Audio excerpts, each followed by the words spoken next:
the big upside surprise coming through in these results so far really was on NIM.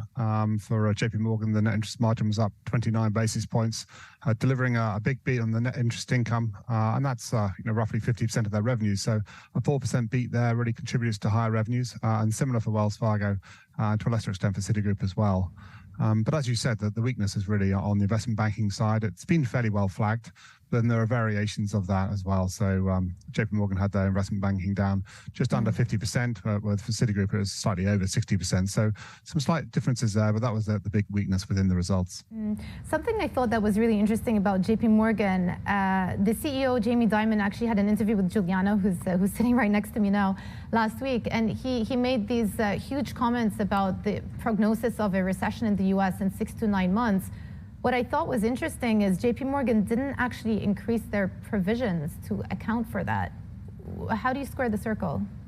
Yeah, so that was a big question coming into the result. What was going to happen with those provisions? And the way they squared the circle is that they essentially say they've already provisioned for some pretty bad scenarios. So they have multiple different scenarios in their assessments when they're doing their provisions, and they've been weighting them to the downside already.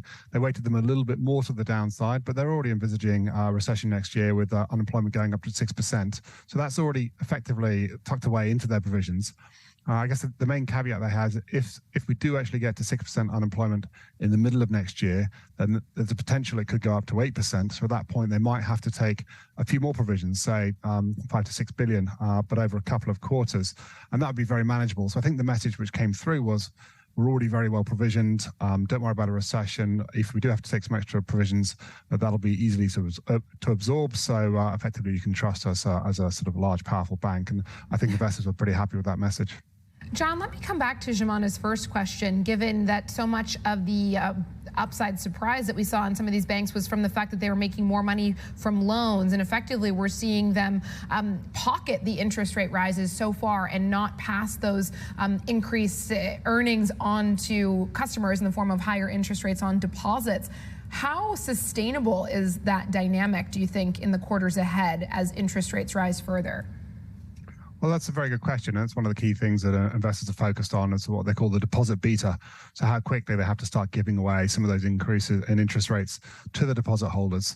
I think when you step back and what happened during the pandemic was that there was a huge influx of deposits during the pandemic, and therefore the banks have actually excess deposits, particularly wholesale deposits, which they're not especially keen on anyway. So that they're reasonably happy for some of that to flow away, and not raise rates. And the other aspect for them is they actually have for someone like JP Morgan has $1.1 trillion worth of retail deposits. A lot of that's just money which sits in checking accounts, so it's never really going to be that rate sensitive either.